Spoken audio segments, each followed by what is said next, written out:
Poor girl hugs her little brother in the rain when a young billionaire says, "Please come to my house to warm up." What happens next is unbelievable. The rain fell mercilessly on that autumn night, turning the streets into dark little rivers. Thaya Monroe drove his car slowly, the windshield wipers working at maximum speed to try and improve the near-zero visibility.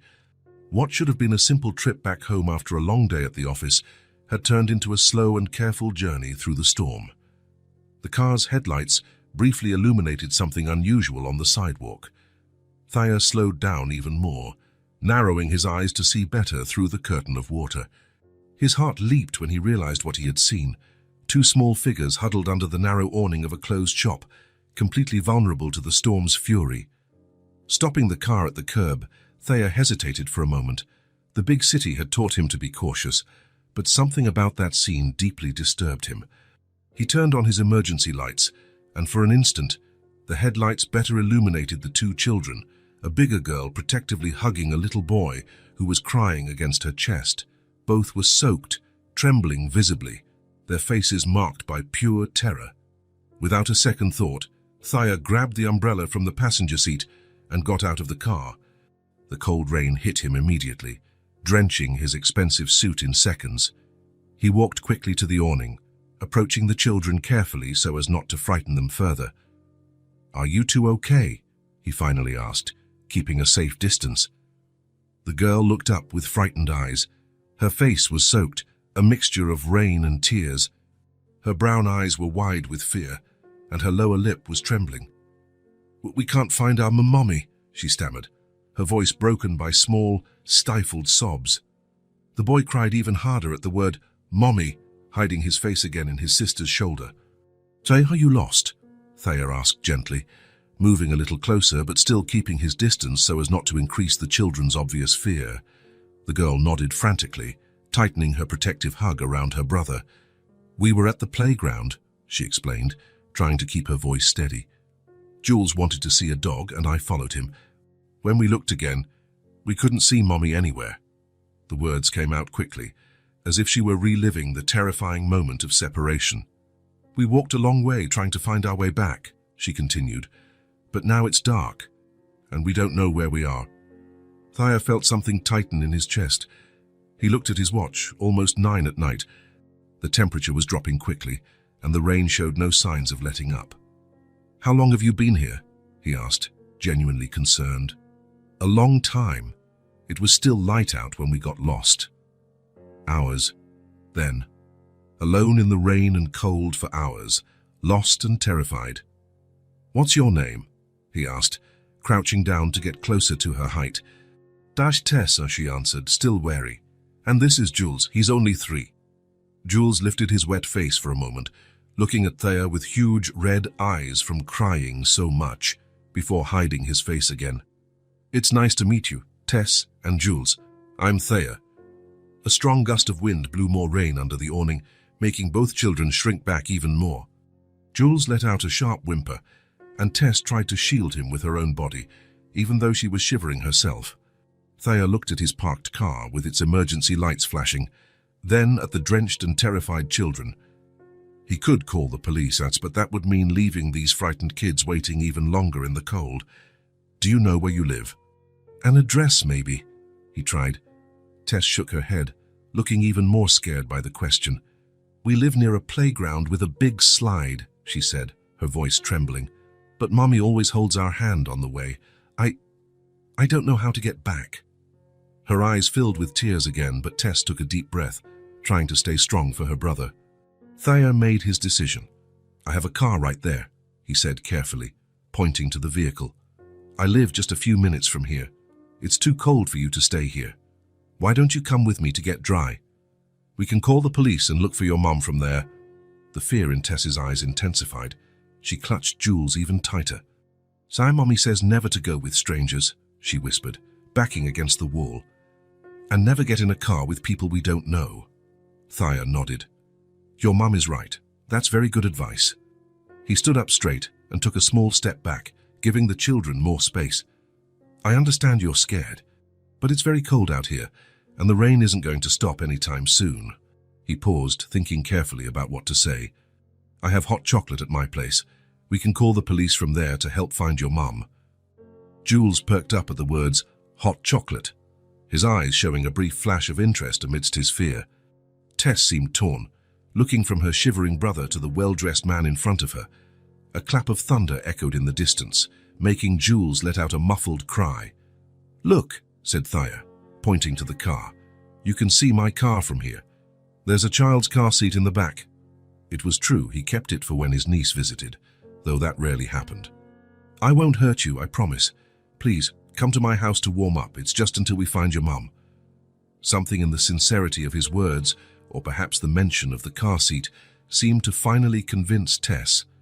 She looked long at the car, then at her trembling brother. "Okay," she agreed in a low voice, "but only until we find Mommy." "Deal," Thaya replied, feeling an unexpected sense of relief. Holding the umbrella over the children, he quickly guided them to the car. Tess kept Jules hugged tightly against her, as if she feared someone might snatch him away at any moment.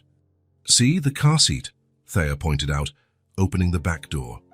Tess eyed the car's interior with suspicion, but the sight of the colorful child's seat seemed to reassure her a little. "Jules, you have to sit in the special seat," she told her brother, taking on an almost motherly tone. "It's safer." With some reluctance, Tess allowed Thaya to help her place Jules in the car seat. The boy whimpered a little at being separated from his sister, but calmed down when she sat next to him and held his hand. "I'll turn on the heat," said Thaya, getting into the driver's seat. The warmth soon began to fill the car, drawing sighs of relief from the children. The drive to Thaya's apartment was tense and quiet. In the rearview mirror, he could see Tess whispering reassuring words to Jules, who had finally stopped crying, seemingly mesmerized by the smooth motion of the car and the comforting warmth. "We're almost there," Thaya announced, breaking the silence. "Cass, I live in a tall building, close to here." Tess nodded without saying anything, her expression still watchful and suspicious. The doorman of the luxurious building raised his eyebrows upon seeing his always solitary resident arrive with two drenched and clearly frightened children. "Good evening, Mr. Monroe," he greeted, looking curiously at Tess and Jules. "Good evening, Howard," Thaya replied. "I found these children lost in the storm. We're trying to locate their mother." The doorman nodded, though his eyes remained full of questions. In the elevator, Tess grew even more tense, sticking close to Thaya's leg as she watched the lit-up buttons. Jules had stopped crying, but his eyes were still wide. "Are you hungry?" Thaya asked, trying to ease the tension. Jules nodded immediately, but Tess hesitated. "A little," she finally confessed in a low voice. Thaya's apartment took up the entire top floor of the building. When the elevator doors opened, even Tess couldn't contain a small gasp of surprise. The space was immense and elegant, but lacked the warmth of a home. Everything was perfectly arranged, as if no one really lived there. There were no personal photos or any sign of everyday clutter. "You're safe here," Thaya said, guiding them inside. "Let's find some dry clothes for you first." He led the children to the master bathroom, which was larger than many bedrooms. Tess looked at everything with wide eyes, never letting go of Jules's hand. "I don't have any children's clothes," Thaya admitted, "but we can improvise." He returned from the closet with two soft t-shirts. "These can work as nightgowns while your clothes dry." Tess took the t-shirts with her free hand, still holding Jules securely with the other. "Where can we change?" she asked, her voice shy but firm. "Of course," Thaya backed away. "You can use this bathroom. There are clean towels in that cabinet. I'll be in the kitchen making something warm. Call if you need any help." He closed the door and went to the kitchen, suddenly aware of the silence that always dominated his apartment. As he looked for something that might appeal to the children, Thaya realized this was probably the first time in years that anyone other than himself, his occasional assistant, or the cleaning crew had set foot in here. After a few minutes, the bathroom door opened slowly.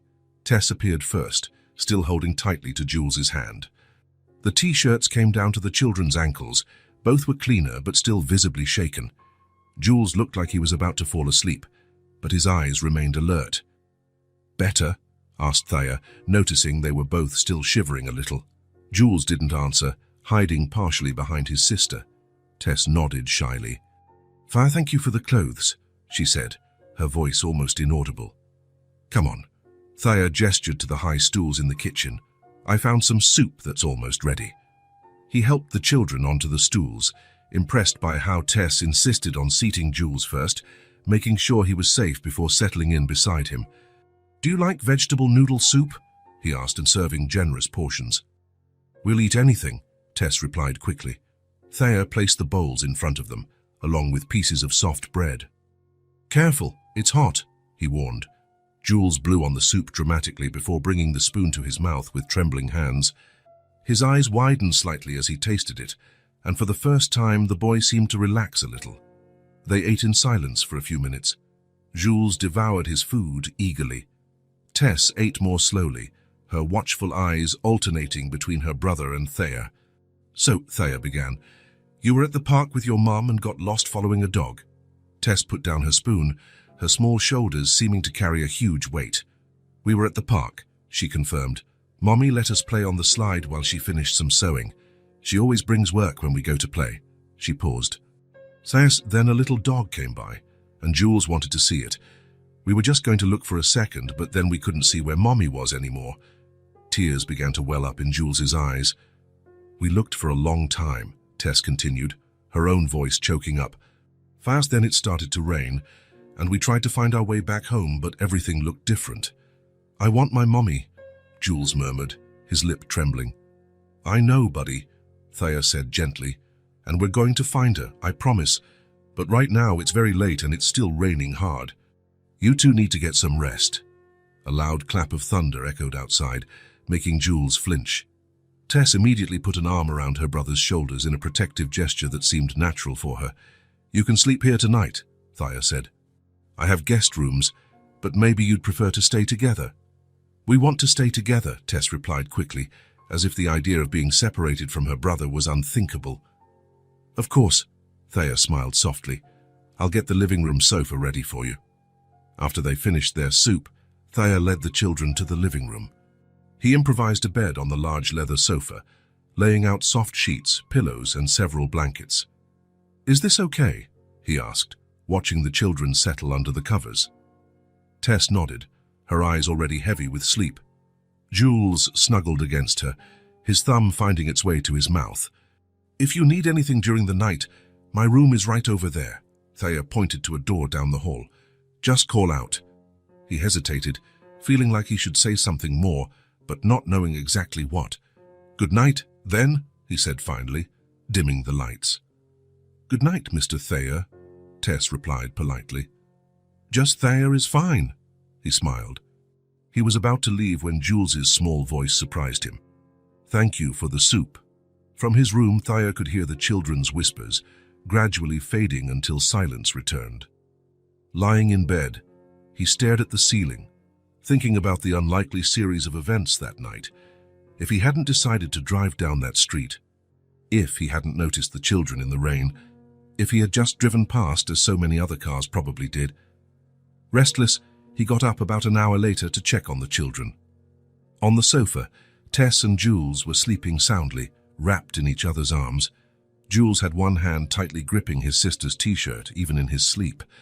Thayer adjusted the blanket that had slipped off, covering them better against the cold. For a moment he stood there, watching their peaceful breathing, feeling something strange and almost forgotten stir inside his chest. The rain was still falling outside, pattering against the apartment windows. But inside, for the first time in years, Thayer Monroe's silent home breathed with human presence.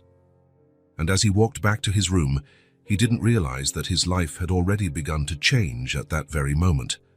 The morning sun streamed through the apartment's large windows, creating pools of golden light on the hardwood floor. Thayer had been up for a while, working quietly on his laptop in the kitchen. Occasionally, he glanced toward the sofa where Tess and Jules were still sleeping soundly, huddled together just as he had found them during the night. He had cancelled all his meetings for the day, something he rarely did, with a brief message to his assistant mentioning a personal emergency. The words felt strange even to him. Personal emergencies were not part of his meticulously planned life. Around 9 a.m, a small movement caught his attention. Tess was sitting up on the sofa, rubbing her eyes with the backs of her hands. Her dark hair pointed in various directions, and the oversized t-shirt was slipping off one shoulder. She looked disoriented for a moment, glancing around the apartment as if trying to remember where she was. "Good morning," Thea said softly, so as not to startle her. Tess turned quickly toward him, the memory apparently rushing back. "Good morning," she replied in a hoarse voice. "Did you sleep well?" he asked, approaching slowly. She nodded, but Thea noticed something odd about her face. Her cheeks were unusually flushed, contrasting with the paleness of the rest of her skin. "Are you feeling okay?" he asked, now concerned. "I'm a little cold," she admitted, pulling the blanket higher. Cold. The apartment was comfortably warm, and the morning sun was already heating the room. Thea came closer and, after a brief hesitation, gently placed his hand on the girl's forehead. "Tess, you're burning up," he said, alarmed. Just then, Jules also stirred under the blankets, letting out a low groan. When he opened his eyes, Thea noticed they were glassy, and his cheeks were also flushed. "My head hurts," the boy murmured, his voice even more fragile than usual. Thea felt a wave of panic. It was one thing to offer temporary shelter to 2 lost children, but quite another to care for 2 sick ones. He had no idea what to do. You were in the rain for a long time yesterday," he said, more to himself than to them. Tess made a move to get up. "We need to keep looking for Mommy," she said, though her small body was visibly trembling. No. Thea gently stopped her. "You both need to rest now. You have fevers." "What's a fever?" asked Jules, looking confused at his sister. "It's when you get hot and feel sick," Tess explained, in a motherly tone that seemed out of place for someone so young. She herself seemed to be struggling to keep her eyes open. Thea picked up his phone, stepping a few feet away. Who should he call? A hospital? That seemed like an overreaction. His knowledge of childcare was practically zero. He decided to call the only person who might be able to help at that moment. "Dr. Winters, it's Thea Monroe. I know it's Sunday, but I have a situation. I need your help." Dr. Sarah Winters had been his private physician for years and, more importantly, had been a pediatrician before specializing in internal medicine. After a quick explanation of the unusual situation, omitting the fact that he had brought 2 unknown children into his apartment without notifying the authorities, she agreed to make a house call within the hour. Thea went back to the children, who now seemed even more listless. "A very good doctor is coming to see you," he explained. "In the meantime, I think you should take a lukewarm bath and eat something light." "I'm not hungry," murmured Jules, snuggling closer to his sister. "I know, buddy, but it will help you feel better," Thea insisted gently. Helping 2 feverish children take a bath was a completely new experience for Thea. He filled the tub with lukewarm water, not too hot, he reminded himself, and provided soft towels. Tess insisted she could help her brother on her own, but she was so weak that Thea had to stay nearby, turning his back to give them privacy but remaining within reach in case they needed help. After the bath, he found 2 clean t-shirts to serve as pajamas again. The children's original clothes, which he had put out to dry overnight, were still damp from the rain. Back on the sofa, now with fresh sheets that Thea had changed while they were bathing, the children seemed slightly better, though still feverish. He managed to convince them to eat a few spoonfuls of oatmeal with honey, something he found in the back of his pantry that vaguely reminded him of his own childhood. The doorbell rang exactly an hour later. Dr. Winters, a woman in her 40s with a kind face framed by short, graying hair, entered carrying her medical bag. She gave Thea an inquisitive look before turning her attention to the children. "Hello," she said with a warm smile, approaching the sofa. "I'm Dr. Sarah. I heard you 2 aren't feeling very well today." Tess watched the doctor with cautious eyes, instinctively pulling Jules closer. "It's okay," Thea assured her. "She's my doctor. She's going to help you get better." Dr. Winters examined the children with gentle efficiency, checking their temperature, throats, ears, and lungs. Tess allowed the examination with a serious expression, while Jules alternated between looking scared at the doctor and seeking comfort in Thea's gaze. The flu, the doctor finally diagnosed, packing away her instruments. Likely due to prolonged exposure to the rain and cold, Nothing serious, but they need rest, plenty of fluids, and observation. She took some medication from her bag and carefully explained to Thea how to administer it, one to lower the fever and another for their sore throats. Normally, I'd ask about their medical history, she commented in a low voice as they moved away from the children. Allergies, pre-existing conditions. I don't have that information, Thea admitted, feeling suddenly inadequate. Dr. Winters studied him for a moment. Thea, I understand this isn't a conventional situation, but as a doctor I have to ask, is there anyone who should be notified about the condition of these children? Thea briefly explained how he had found Tess and Jules, lost in the storm. I planned to look for their mother today, he concluded, but I wanted to make sure they were okay first. The doctor nodded, seeming satisfied with the explanation. The medications I've prescribed are safe for most children. Watch them closely for any adverse reactions, though it's unlikely. And call me any time if the fever doesn't break or if they get worse. After the doctor left, Thea made tea with honey and lemon, something his own mother used to make when he was sick as a child. It was one of the few clear memories he had of her. This will help your throats, he explained, placing the mugs on the coffee table. Jules made a face upon tasting it, but Tess encouraged him to keep drinking, taking small sips from her own mug to set an example. The next few hours passed in a slow, quiet rhythm. Thea found some cartoons on TV that kept Jules entertained, while Tess alternated between napping and observing her surroundings with curious eyes, despite her fever. He administered the medication as instructed, constantly checking the children's temperature by placing the back of his hand against their foreheads, a gesture that became more natural each time. In the middle of the afternoon, Tess was awake while Jules slept soundly beside her. She watched Thea, who had returned to working on his laptop, occasionally making calls in a low voice. "You didn't go to work because of us?" she asked suddenly. Thea looked up, surprised by the question. "Yes, but don't worry about it. I can work from home today." "Mommy can never miss work," Tess commented, fiddling distractedly with the edge of the blanket. "Sure, even when we're sick." Something about the simplicity of that observation made Thea feel uncomfortable. His own problems, postponed meetings, unanswered emails, seemed trivial compared to the reality this child was describing. "What does your mom do?" he asked, closing his laptop and moving to sit in an armchair near the sofa. "She's a seamstress," Tess replied. "She makes clothes for a big store. Sometimes she brings work home and sews late into the night." There was a moment of silence, and then Tess looked directly at Thea, her eyes large and serious despite the fever. "Do you think Mommy is looking for us?" she asked, her small voice revealing the fear she was trying to hide. The question hit Thea like a punch.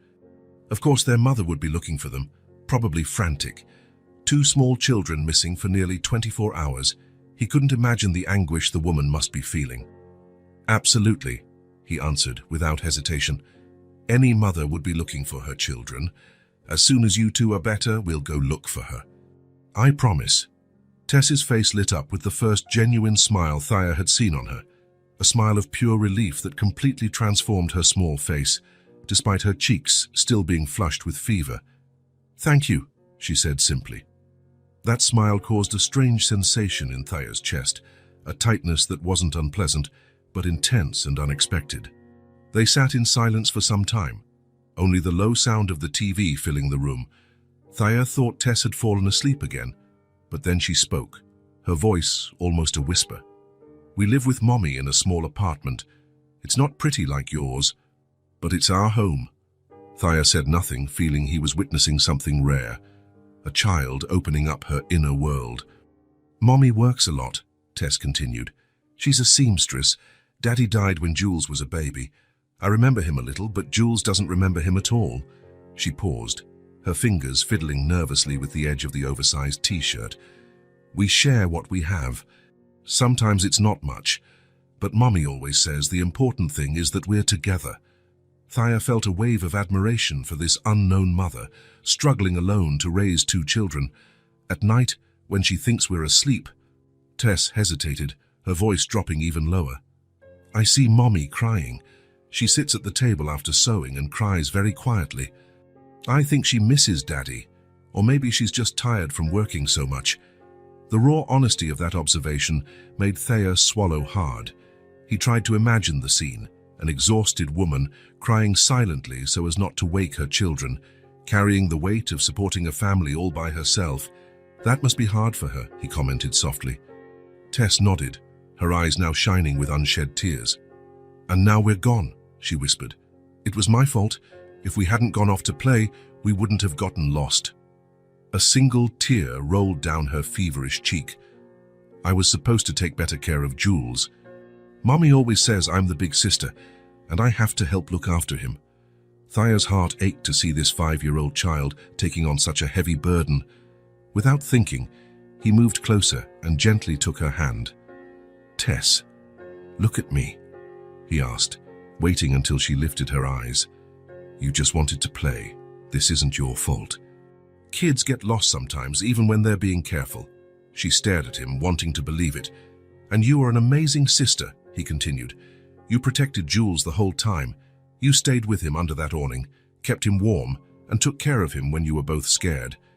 Your mum would be so proud of how you looked after your brother. Tess sniffled, absorbing his words. You really think so? I'm sure of it, Thea affirmed.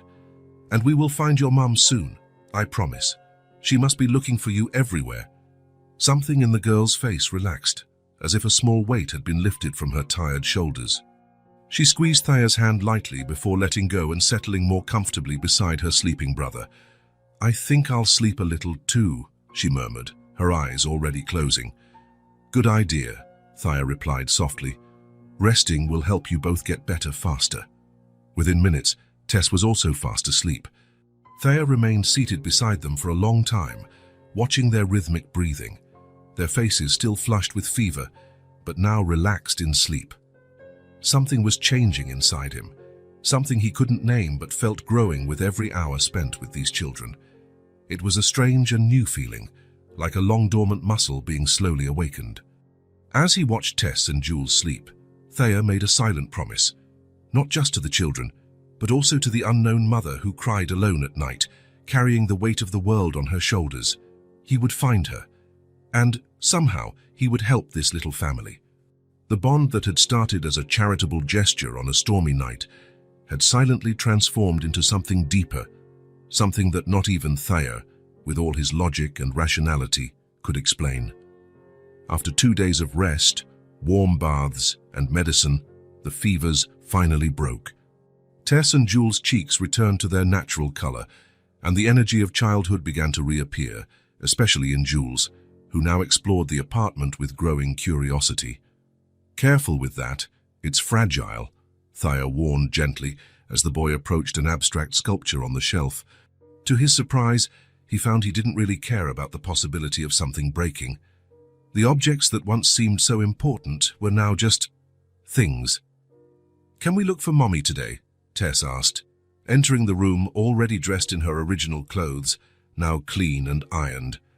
The faded t-shirt and shorts with small patches contrasted sharply with the luxurious surroundings, reminding Thea of how different their worlds were.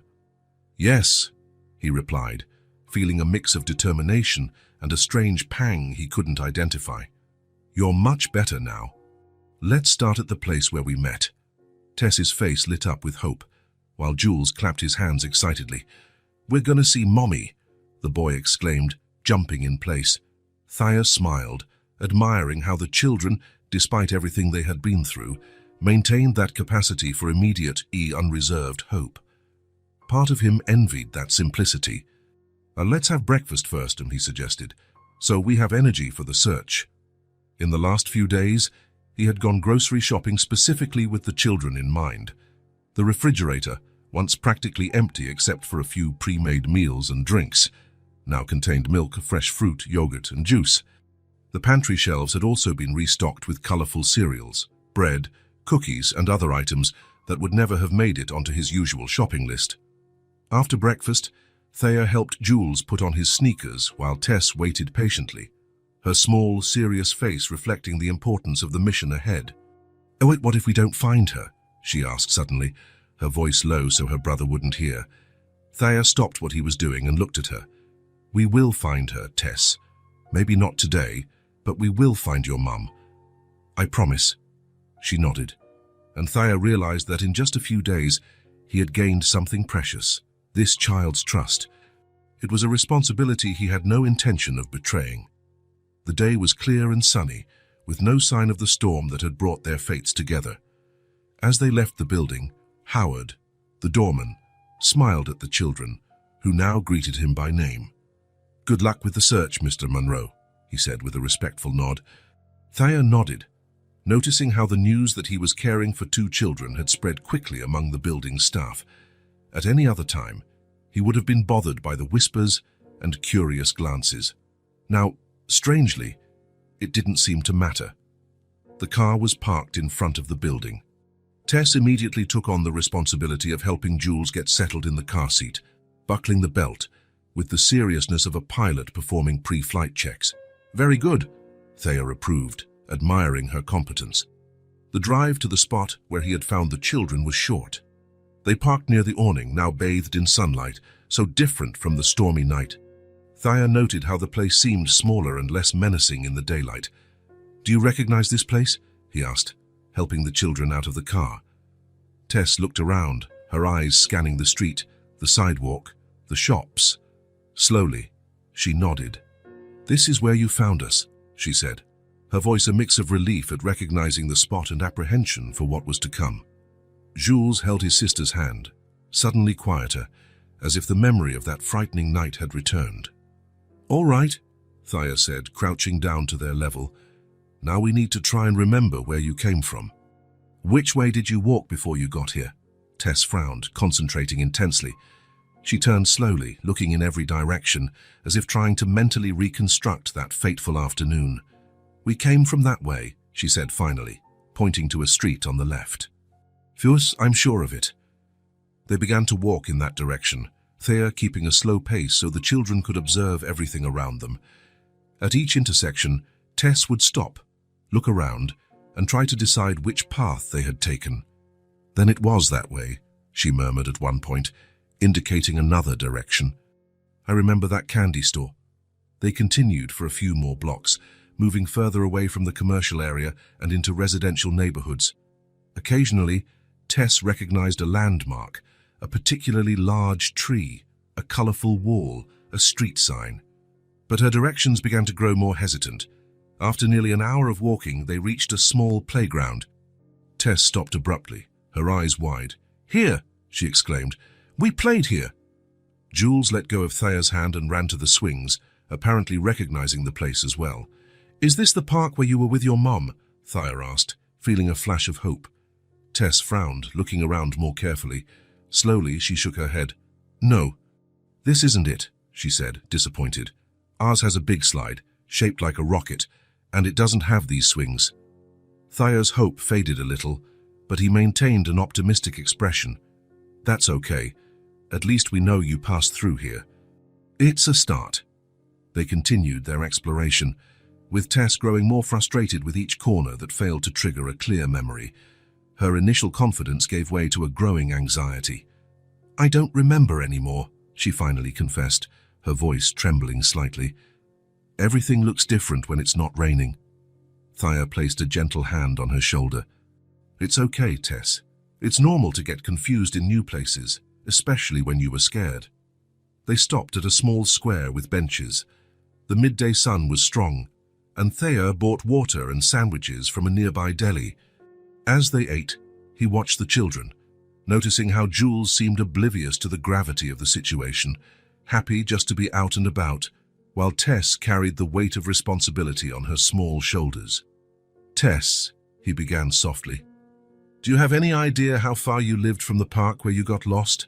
She chewed her sandwich thoughtfully before answering. "We always walk," she said. "It's not too far, but Mommy always tells us not to go alone because we have to cross big streets." "And do you remember the name of the street where you live, or any place nearby, like a school, a church, a market?" Tess shook her head, frustrated with herself. "I know there's a bakery nearby, and a small park, but I don't know the name." After finishing their lunch, they resumed their walk. They covered a few more streets, with Tess growing more downcast with each failed attempt to recognize the way. Finally, As the sun began to dip toward the horizon, Thea realized they needed to stop.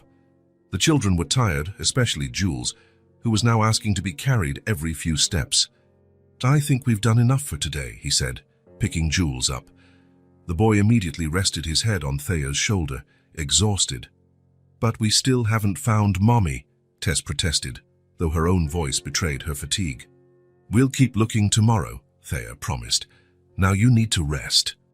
You just got over the flu, remember?" On the way back to the car, Tess walked in silence, clearly disappointed. When they were almost there, she stopped suddenly and looked up at Thea with teary eyes. "I should remember," she said, her voice choked. "But I don't know where our house is. I just know it's not close." Thea knelt, balancing Jules on one arm while placing his other hand on Tess's shoulder. "You're trying so hard, and that's what matters," he said. "Finding your way in a big city is hard even for adults." A tear streamed down her face.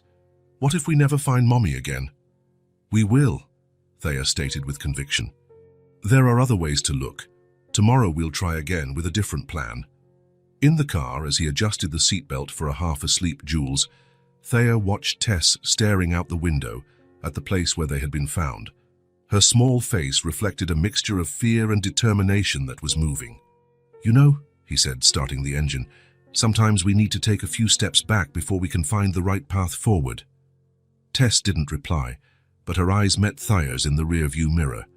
The trust she saw there, the absolute faith that he would somehow fix everything, was both a burden and a gift. As he drove back home, and when had his apartment become home for them, Thea was already mentally planning the next steps. There would be other ways to search, other resources to explore. This frustrating search was only the beginning. The return to the apartment after the failed attempt to find their way home was quiet. Jules had fallen asleep in the car, exhausted from the long walk. Tess kept her eyes fixed on the window, her small face wearing an expression that seemed too heavy for a 5-year-old child. Thea watched the children in the rearview mirror as he drove, feeling a helplessness he wasn't accustomed to. At his company, problems had clear solutions, analysis and strategies, resources. But this problem, finding these children's home with almost no concrete information, seemed increasingly challenging. When they arrived, he carried a sleeping Jules, while Tess followed them in silence. Howard, the doorman, held the door for them with an understanding smile. "Tadafte?" he asked in a low voice, noticing Tess's downcast expression. "We're trying," Thea replied simply. In the apartment, he placed Jules on the sofa that had become the children's bed. The boy didn't even stir, too exhausted to notice the transfer from Thea's arms to the soft cushions. "You must be hungry," Thea said, turning to Tess. "How about a special dinner tonight?" It was a transparent attempt to cheer her up, but Tess just shrugged, a gesture that seemed borrowed from someone much older. "Whatever," she muttered, sitting on the edge of the sofa and taking off her shoes with mechanical movements. Thea knelt in front of her, seeking her gaze. "Hey, we're going to find your mom." Today was just the first day of the search. Her eyes finally met his, shining with unshed tears. "What if we never find her?" she asked in a whisper, as if putting the fear into words could make it more real. "We will find her," Thea assured her, his voice firm. "There are many ways to look for people. Tomorrow we'll try a different way." She nodded, not entirely convinced, but wanting to believe. While preparing dinner, mac and cheese, something he discovered was a favorite of the children, Thea thought about new strategies, the police department, social services, but something made him hesitate. Once authorities were involved, the children would likely be taken to a temporary shelter, while the search for their mother continued. The thought of Tess and Jules, scared in a strange environment and separated from him, bothered him deeply. "It doesn't make sense," he muttered to himself, stirring the sauce. Why was he, a man who always kept relationships at a safe distance, who had built a life of efficiency and self-reliance, so reluctant to hand the children over to the care of professionals? Dinner was quieter than usual. Jules woke up hungry and ate with enthusiasm, seemingly forgetting the day's disappointment.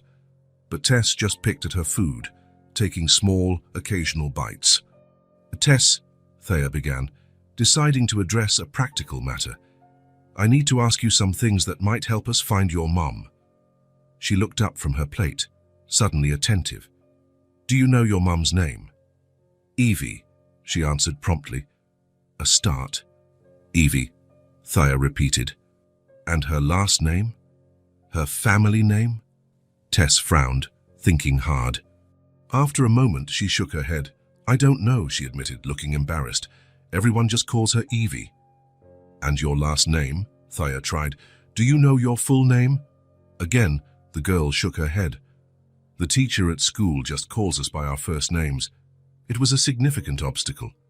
A city this size probably had dozens, maybe hundreds of women named Evie. Without a last name, the search would be much more complicated. "Okay," Thea said, keeping his tone optimistic. "There's other information that can help us. Do you remember the name of your school?" "Garden, something," Tess replied, trying hard. "It has flowers in the name, I think. And the place where your mum works, the store she sews for. It's a big store, with pretty clothes in the window, but I don't know the name." Each answer was a reminder of the limited view young children have of the world. Names, addresses, details that adults take for granted are simply not part of their universe. After dinner, Thea put on a movie. A colorful animated film that kept Jules entertained and even managed to draw a few smiles from Tess. He watched the children as they watched, noticing how quickly they had adapted to the routine of his home. Jules's shoes always lined up near the door, the cup of water Tess kept on the side table in case they woke up thirsty during the night, the drawings Jules made that now decorated the refrigerator door, small marks of presence that, somehow, had transformed his impersonal space into something more welcoming. When the movie ended, it was bedtime. The nightly routine was already established. Bath, brushing teeth. A bedtime story, something Thea never imagined he would do, but which was now his favorite part of the day.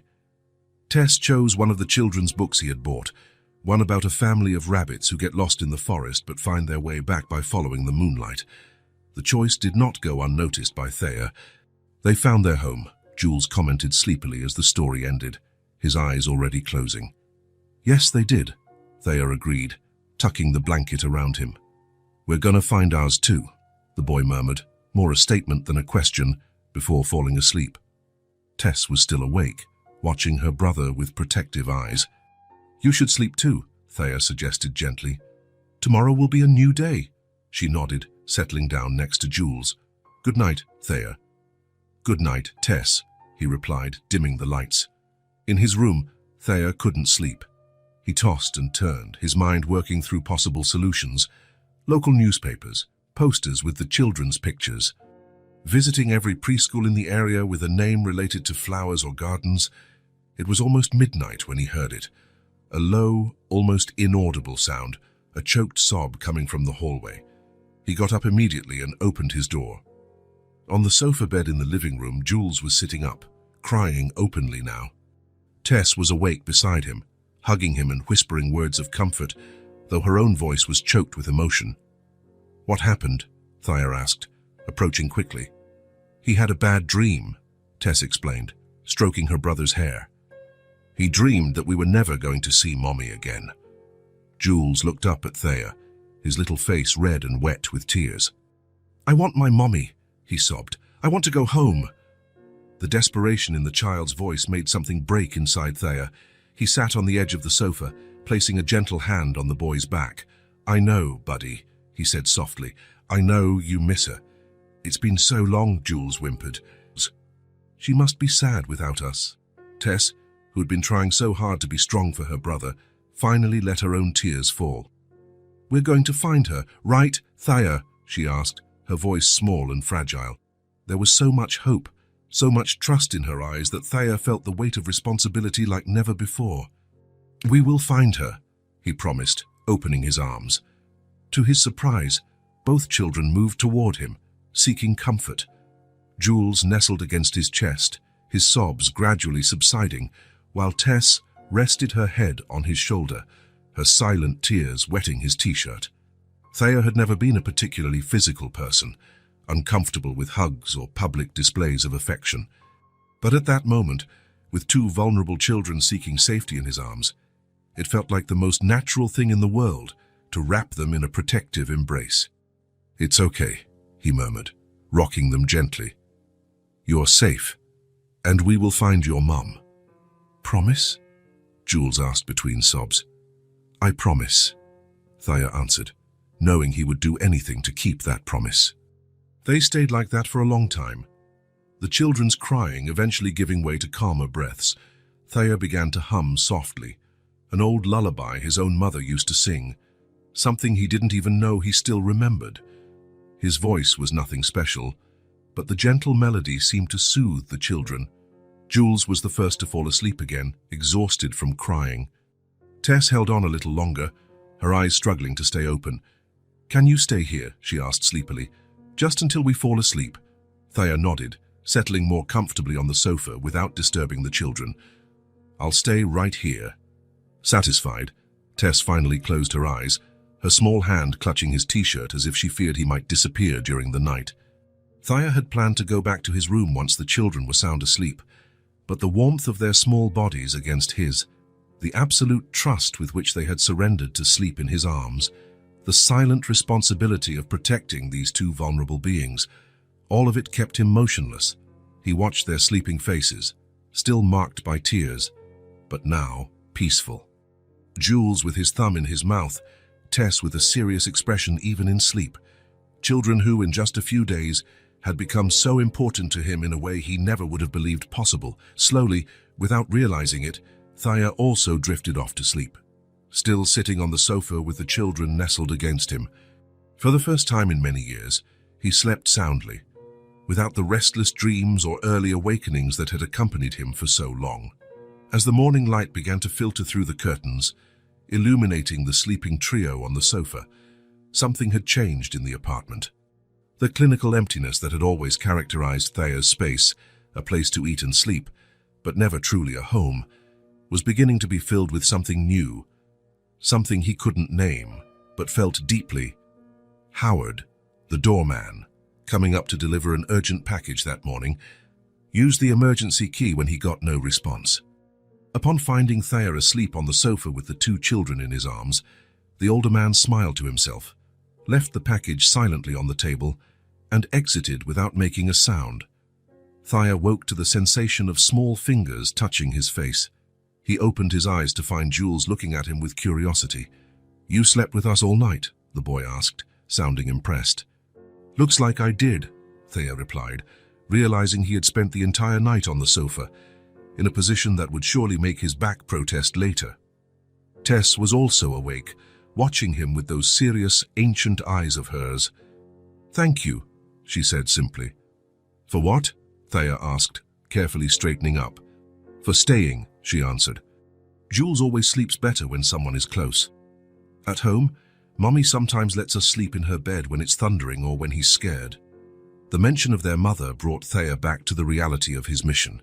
As he prepared breakfast, pancakes with chocolate syrup, a special request from Jules, he decided to try a new approach. Tess," he began, placing a plate in front of her, "I have an idea for today. Instead of trying to walk around the city looking for familiar places, how about you tell me more about your house? Maybe draw what your home looks like, the neighborhood, things like that." Tess's eyes lit up at the suggestion. "I'm good at drawing. The teacher always puts my drawings on the classroom bulletin board." "I'm sure she does," Thea smiled. "After breakfast, we'll do that, okay?" As the children ate, Thea went back to thinking about the name. Evie. A pretty name, likely short for Evelyn, or maybe just Eve. Without a last name, it would be very difficult to locate her, but not impossible. "Tess," he said, deciding to try again. "Are you sure you don't remember your family's last name? Maybe your father's name?" She stopped eating, thoughtful. "Daddy's name was Aaron.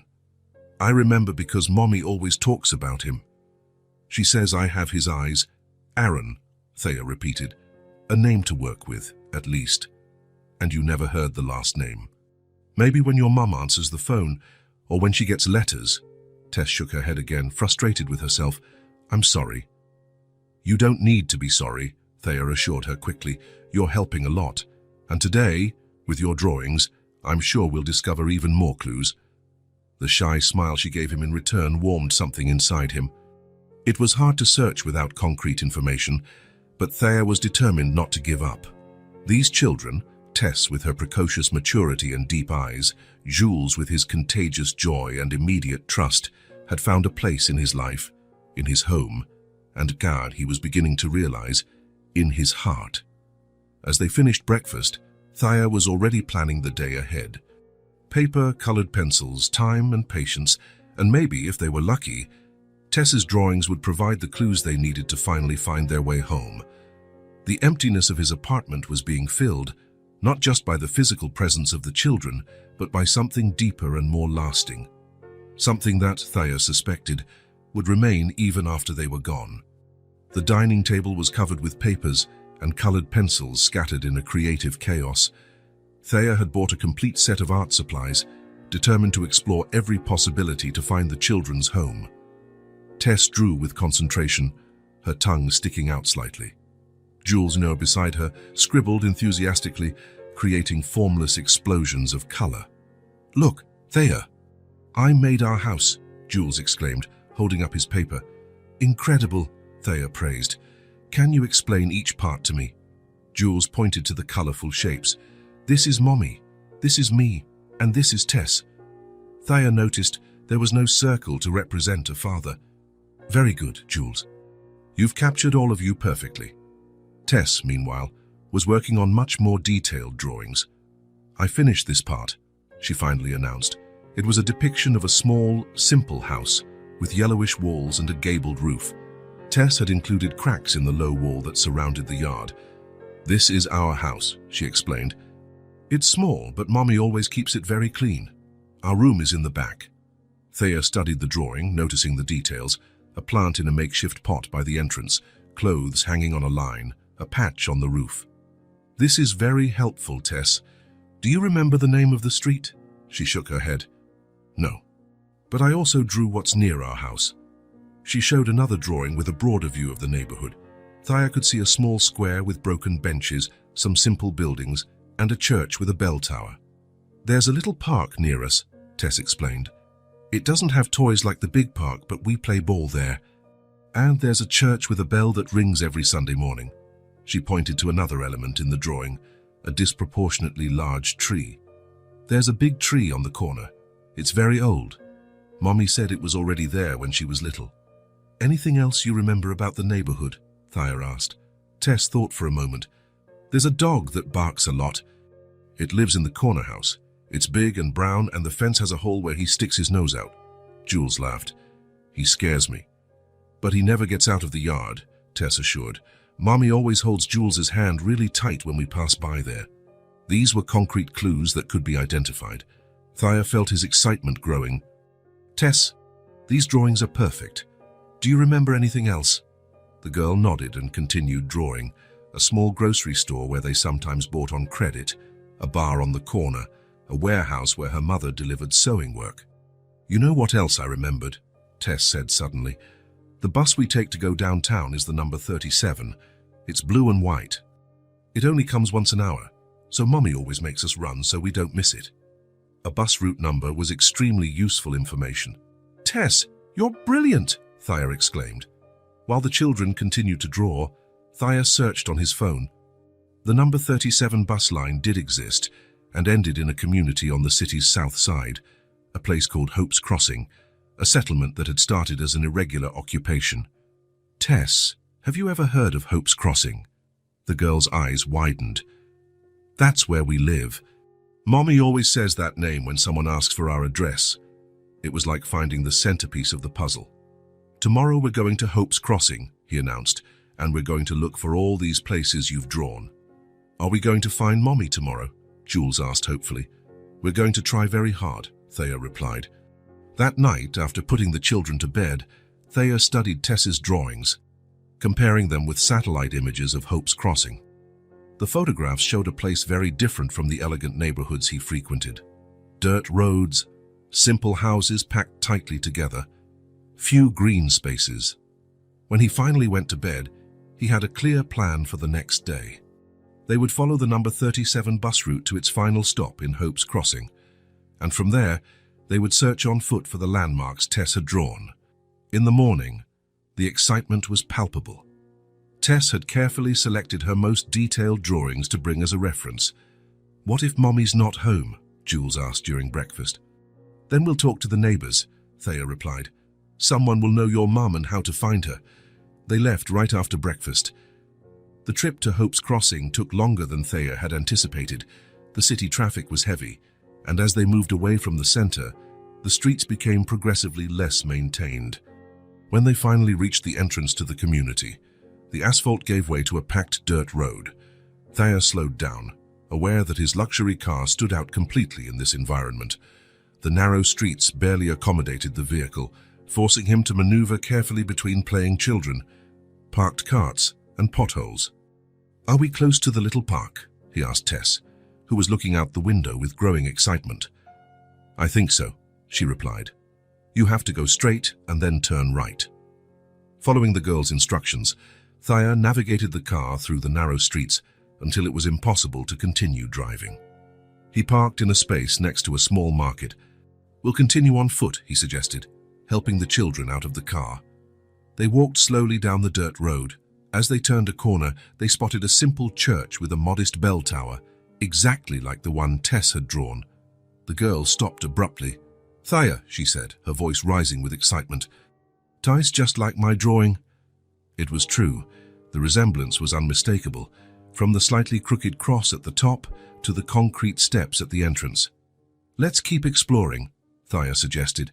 "See if you recognize anything else." As they turned another corner, Tess pointed excitedly. "Look, the big tree." It was a truly impressive tree, an old oak that rose above the simple houses around it, its huge branches extending over the dirt road. Thea's heart sped up. They were on the right track. They moved on, with Tess now practically leading the way. Suddenly, a loud bark startled them. On the corner ahead, a large brown dog was pushing its snout through a hole in a makeshift fence. "The barking dog!" yelled Jules, clinging to Thea's hand. "It's him, Tess, it's him!" Tess was practically jumping with excitement. "We're close! Our house is after this street." They turned the corner, carefully passing the house with the noisy dog. The street was narrow, with small, simple houses lined up on both sides, many of them unfinished, with exposed bricks. Tess suddenly quickened her pace, pulling Jules along. "I remember this. We're close," she exclaimed, her voice trembling with emotion. They advanced quickly down the dirt road. "There!" Tess shouted suddenly, pointing to a small house with yellowish walls and a roof partially covered with makeshift shingles. "That's our house." It was exactly as in her drawing. The peeling walls, the small front garden with plants in reused cans, the clothesline with clothes in the yard. Before Thea could say anything, a figure appeared running at the end of the street. A young woman with dark hair tied in a messy bun, wearing a simple skirt and a faded t-shirt, was running towards them. "Tess! Jules!" she cried, her voice breaking with emotion. "Mommy!" the children shouted in unison, letting go of Thea and running towards the woman. Thea watched, frozen in place, as Evie fell to her knees on the packed dirt, her arms open to receive her children. Tess and Jules threw themselves against her with force. The three of them clung to each other in a desperate hug, sobs and laughter mixing together. "My children," Evie cried, covering their faces with kisses. "My babies. I thought I'd never see you again." She held them as if she feared they might disappear again, her hands touching their faces, hair, shoulders, as if to confirm they were real. "We got lost, Mommy," Tess explained between sobs. "We tried to come back, but we couldn't find the way." "Thea took care of us," added Jules, pointing to where Thea stood. Ivy looked up, noticing Thea for the first time. Her eyes, so much like Tess's, were filled with tears, but they conveyed a gratitude so deep that words seemed unnecessary. Slowly, she stood up, still holding the children's hands, and walked toward Thea. He noticed how young she was, probably no more than 30, though the worry lines on her face told stories of a hard life. "You," she began, her voice choked with emotion, "you found my children and brought them back to me." Thea felt a lump in his throat. "Actually, they found me. And it was Tess who led us here, with her drawings." Evie looked at her daughter with pride through her tears. Always so smart, my girl. She looked back at Thea. I don't know how to thank you. You don't have to, Thea replied. They are incredible kids. It was a privilege to take care of them. For a moment, the four of them stood there in a circle of connection that transcended the circumstances of their meeting and the stark differences between their worlds. Then Jules tugged on his mother's hand. Mommy, can I show Thea my room? Evie hesitated, glancing briefly at her simple home. But then she smiled, wiping away her tears. Of course you can, my love. She looked at Thea, a mixture of pride and shame in her eyes. Would you like to come in? It's nothing like you must be used to, but I'd love to, Thea answered sincerely. As he followed the small family down the dirt road towards the simple house, watching as Tess and Jules practically danced with joy around their mother, Thea felt something untie inside him. A journey was ending, but something told him that another, equally important one was just beginning. The house was small as fire, with only 3 rooms. A living room that also served as a kitchen, a shared bedroom for Evie and the children, and a tiny bathroom. The space was cramped but incredibly clean and organized. Every inch had been utilized with creativity. From the makeshift shelves made of painted wooden crates to the patched-up sofa covered with a colorful quilt made of scraps. Thea took it all in with a mix of emotions. There was simplicity here, but also dignity. The furniture was worn, some clearly second or third hand, but every object seemed to have a purpose and a place. Small personal touches, children's drawings tacked to the wall, a small vase with wildflowers on the table, curtains made of cheap but carefully sewn fabric, made the space feel welcoming. It's small, but it's enough for us, Evie said, closely watching Thea's reaction.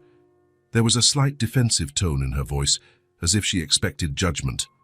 It's a real home, he replied sincerely, realizing, perhaps for the first time, how his own luxurious apartment lacked the soul that this modest space possessed. Look, Thea. Jules pulled his hand. This is our room. The boy led him to the single bedroom, where there was an old double bed for Evie and a small bunk bed for the children. The walls were decorated with more drawings and magazine cutouts, natural landscapes and starry skies, animals, probably to compensate for the lack of proper windows.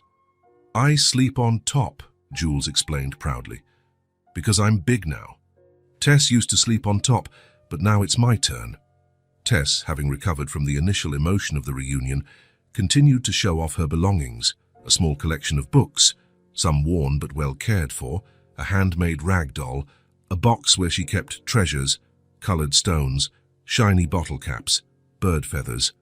So Mummy made my doll, she explained, showing the cloth creation with buttons for eyes. She makes clothes for rich people, but she also makes things for us. As the children showed off their few toys, Thea noticed Evie at the door, watching the scene with a complex expression, gratitude, relief, but also a hint of embarrassment at exposing her poverty.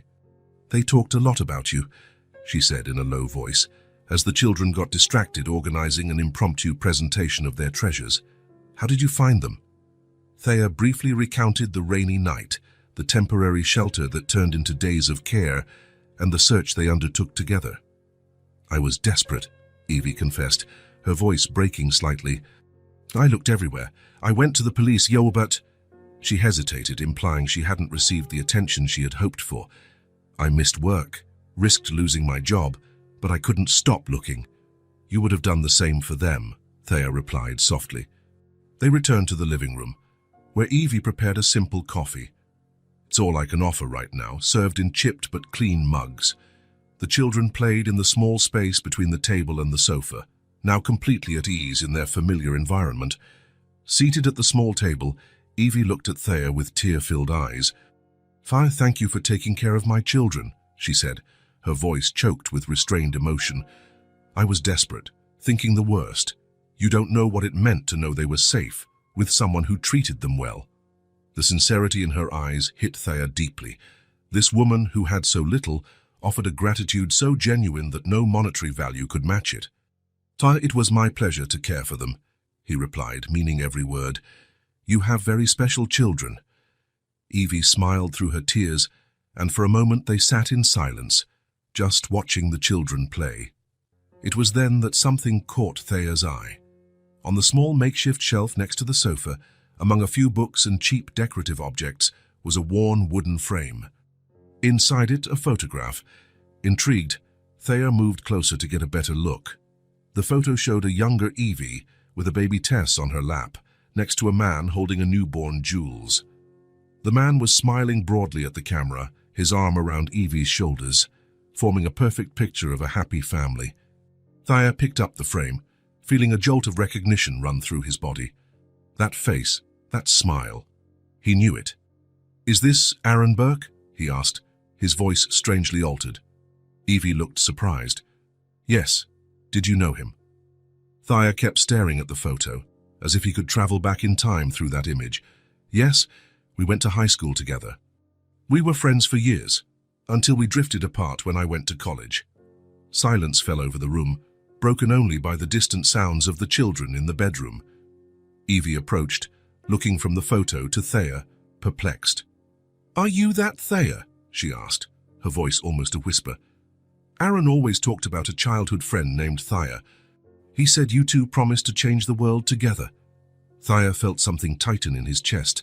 Memories long buried under the weight of responsibilities and ambitions resurfaced. Aaron Burke, his best friend throughout his teenage years. The smart, idealistic boy who always challenged him to think beyond money, beyond status. "He used to tell stories about you two," Evie continued, sitting on the sofa as if her legs had lost their strength. "How you used to skip class to go bird-watching in the park. How you planned to travel the world after graduation." "We had big plans," Thaya murmured, still holding the photograph. "Aaron wanted to be a teacher, to work with kids in underserved communities. He always believed that education was the way to change the world." "That's what he did," Evie said, with a sad, proud smile. "He taught volunteer classes here in the community. That's how we met. And I went to business school," Thaya continued, more to himself than to Evie. "I followed the path my father had laid out. Our lives took completely different directions. He never judged you for it," Evie said softly. "He always spoke of his friend Thaya with affection. He said you were like oil and water, but that you completed each other." Thaya looked at the children, who were now returning from the room carrying more drawings to show. Tess, with her observant eyes and caring nature. Jules, and with his easy smile and contagious enthusiasm. Suddenly, he saw traces of Aaron in both of them, not just physical features, but something deeper, a familiar essence. "He died in a car accident," Evie said, following Thaya's gaze to the children. "He was on his way back from a night class. Jules had just been born." "I didn't know," Thaya admitted, feeling the weight of the loss of a friend he didn't even know he had lost. "We lost touch. I should have looked for him." Evie touched his arm gently. "Life takes strange paths. Who would have thought that one day his children would find you?" Thaya looked again at the photograph, then at Tess and Jules, who were now approaching curiously, sensing the change in the room's atmosphere. "Of all the dark streets, on all the rainy nights," he murmured, "they ended up right in front of me." "What are you looking at?" asked Tess, stretching to see the photograph in Thaya's hands. "It's your dad," Thaya answered softly. "We were friends when we were about your age." Tess's eyes widened. "You knew Daddy?" "I did," Thaya confirmed, crouching down to show the photo better to the children, "and he was an incredible person." "Can you tell us stories about him?" asked Jules, his eyes shining with the possibility of knowing more about the father he barely knew. "Many stories," Thaya promised, feeling an emotion he couldn't name. "The next time I visit, I'll tell you all of them." The sun was beginning to set, casting a golden light through the small living room window. Evie looked at Thaya with an expression of astonishment and something akin to reverence. "It wasn't a coincidence, was it?" she asked quietly. "You finding the children that night?" Thaya shook his head, equally stunned by the twists of fate. "I don't think so." Somehow, on a rainy night, fate had not only brought lives together, but had also reconnected stories that seemed lost forever, as if Aaron, from somewhere beyond comprehension, had guided his children to the old friend he had left behind. And now, sitting in that small room filled with love, Thaya knew his life had changed irrevocably. The circle was complete. The story, far from over, was just beginning a new chapter. The drive back seemed longer than it actually was. Thea drove slowly through the city streets, his mind still processing the series of coincidences, or were they purposes, that had connected his life to Tess and Jules's. Aaron Burke, his childhood friend, the idealist who chose a path so different from his own, whose children, by some inexplicable twist of fate, had crossed his path on a rainy night. The city lights reflected on the windshield, occasionally blurring as he blinked away the unexpected moisture in his eyes. He had promised to return on the weekend to bring some books for Tess and a toy car for Jules. Small gifts, not out of charity, but out of connection. Evie had been reluctant at first, but gave in when she saw the children's enthusiasm. "Just simple things?" she had asked, the pride evident in her voice. When he finally parked in the garage of his luxury building, Thea remained in the car for a few moments, as if gathering the strength to return to his normal life. Howard, the doorman, nodded respectfully as he saw him pass through the lobby. "Did you find the children's family, Mr. Monroe?" "Yes, Howard, we found them." "That's good. I hope they're well." "They are," Thea replied, stopping briefly. "In fact, their father was an old friend of mine." Howard raised his eyebrows, genuinely surprised. "It's a small world, isn't it, sir? Smaller than we imagine." The elevator took him silently to the top floor. When the doors opened directly into his apartment, Thea was greeted by nothing. Absolute silence. The automatic lights switched on, revealing the impeccably clean and organized space, the result of the cleaning crew's visit, who came twice a week whether he was there or not. Thea took a few steps inside, his shoes echoing slightly on the polished hardwood floor. Everything was exactly as it should be. The leather sofa perfectly aligned, the decorative cushions in their designated spots, the surfaces free of any clutter. His apartment had always been an example of minimalist, luxurious design, a space that design magazines would love to photograph, and now for the first time it felt completely empty. He walked slowly through the room, noticing how each step produced a small echo. There was an almost oppressive silence there, a silence he had never noticed before, or maybe he had noticed, but never cared. After all, silence had always been his constant companion. In the kitchen, the first thing he saw were Jules's drawings still stuck to the refrigerator door with colorful magnets, formless explosions of color that he had proudly called abstract art, after Thea used the term to describe them. Next to it, a more elaborate drawing by Tess, a depiction of all of them having breakfast together. Thea touched the paper with his fingertips, feeling a strange pressure in his chest. The dining table, now perfectly tidy, showed no sign of the creative chaos of art supplies that had dominated it for the past few days. The children's mugs he had bought, a blue one with dinosaurs for Jules, a purple one with stars for Tess, were clean and stored in the cabinet, visible when he opened it to get a glass. In the master bathroom, the bath toys had been removed. The small toothbrush with a bear-shaped head was no longer next to his. The living room sofa, where the children had slept, was now restored to its original function as an impeccable decorative piece. No sign of blankets, extra pillows, or the small teddy bear he had bought for Jules after the boy casually mentioned he'd never had one.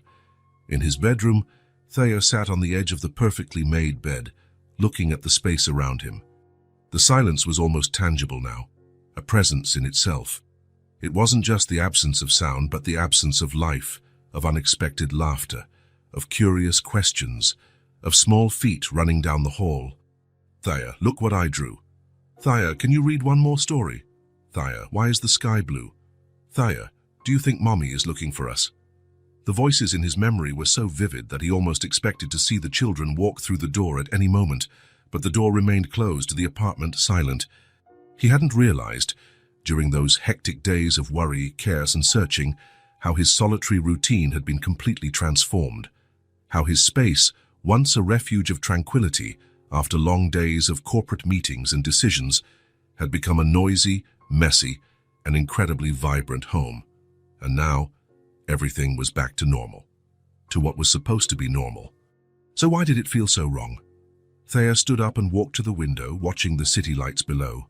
Somewhere, on the south side, In a small house with yellowish walls, Tess and Jules were probably already asleep, safe in the arms of the mother they had so feared they would never see again. The thought brought a smile to his lips, despite the strange melancholy he felt. His phone vibrated with an email notification, something about an important meeting the next morning. Reality was calling, demanding his return. Tomorrow he would go back to being the efficient, focused CEO. He would go back to wearing immaculate suits and making decisions that affected hundreds of people. He would go back to business lunches at expensive restaurants and conversations about stocks and investments. But something had changed, something fundamental. The silence, which had once been just the natural backdrop of his existence, now seemed to highlight an absence, a void he didn't know he could feel. At some point during those chaotic days, between noodle soup and bedtime stories, between drawings on the fridge and searching for clues, Thea had formed a real bond with those children. A bond he wasn't prepared to feel. A bond that, he now realized, he didn't want to break. The weekend seemed absurdly far away, 5 whole days until he could see them again. Until he could hear Jules's laughter and Tess's surprisingly profound observations. 5 days of returning to the silence. Thea went back to the living room and sat on the sofa. The same sofa where he had held 2 crying children in his arms, promising he would find their mother. A promise fulfilled, but one that had somehow transformed his own life in the process. The silence of the apartment enveloped him completely now. But for the first time, Thea truly heard it, and he knew he would never be able to ignore it as he had before. The seasons changed. The rainy autumn gave way to winter, which yielded to spring and then summer. With them, the rhythms of life and connections that once seemed unlikely were also transformed. That first weekend visit was just the beginning. Thea arrived with the promised gifts and a basket of groceries. "I thought we could cook together," he suggested, noticing Evie's eyes widen at the abundance he considered modest. That lunch broke invisible barriers. Jules discovered that Thea didn't know how to make paper airplanes and took on the responsibility of teaching him.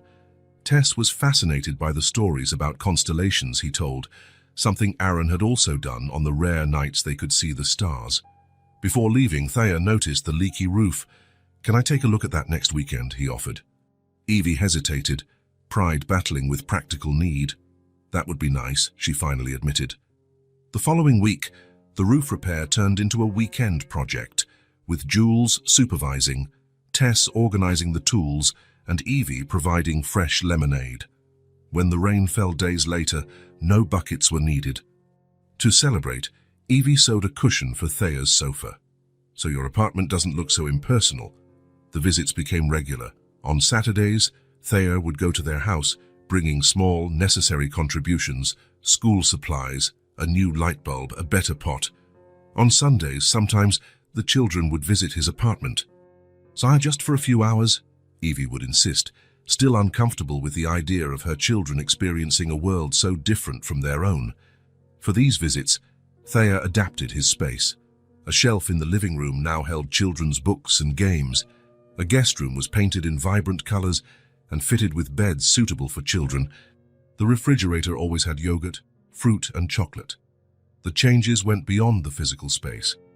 After discovering that Evie worked as a seamstress for a shop that paid very little, Thea mentioned in a meeting, "I know someone with exceptional skills." 2 weeks later, Evie received an offer to work in the production of corporate uniforms, with a fixed salary, benefits and hours compatible with the children's school schedule. It wasn't charity, he insisted when she questioned it. It was recognition of talent. When school started, Thea offered to help Tess with her homework. Aaron would have done this, he explained simply. The study sessions would end with stories about the children's father, carefully retrieved memories that gave Tess and Jules pieces of the man they barely knew. "Phil, he wanted to change the world, you know," Thea told her once, while helping Tess with math problems, starting with children. "He used to say that if every person raised one child well, the world would be a better place." "Like you're doing with us?" Tess asked, with that perceptiveness that always surprised him. Thea smiled, touched. "I guess so. Maybe it's my way of honoring his memory." Over time, their lives intertwined. Howard, the doorman, kept candy for when the children visited. In his office, Thea kept a photo of the four of them taken during an outing. "Your family?" a client asked once. "So very special friends," Thea replied, realizing the word friends wasn't enough, but that any other definition would be too complicated. The most profound transformation was in the people. Evie smiled more, the weight of worry visibly lighter. Tess excelled in school, and Jules radiated the confidence of someone who feels secure. And Thea discovered that the silence in his apartment was no longer oppressive. Even when he was alone, the space seemed to hold echoes of the laughter that now regularly filled it. On a Sunday afternoon, while Evie was resting, Thea watched Tess drawing intently. "I'm finished," she finally announced. "Shows this is for you to put on your wall." The drawing showed a house with 3 large windows, each with a colored heart, one red, one blue, and one purple. In front, a blooming garden with flowers of all colors. In the sky, a smiling sun and flying birds. "It's a house for all of us," Tess explained seriously. "We don't have to really live in it. But it exists in the heart." Thea felt a lump in his throat. "It's the most beautiful house I've ever seen." That night, he hung the drawing in the center of the main wall in his living room. The explosion of color contrasted with the sophisticated decor, but it looked exactly as it should. In the following months, other small changes occurred. A modest renovation improved the electrical system in Evie's house. A garden was planted, where Jules proudly grew vegetables for when Thea comes for lunch. The children's clothes, still simple, were now new, practical gifts that Evie accepted with a mix of gratitude and pride. Their routines intertwined naturally. Thea would adjust meetings to pick Tess up from school when needed. Evie would mend his suits and laugh at his inability to sew a button. The children knew their way around his apartment as well as they knew their own home. There was no name for what they had become, not a traditional family and nor just a friendship. It was something woven from memory, gratitude, and simple love, growing as naturally as the flowers in Tess's drawing. On an ordinary evening, months after that storm that changed everything, Thea contemplated his apartment, the children's books on the shelf, the cushion made by Evie, the drawing of the house with 3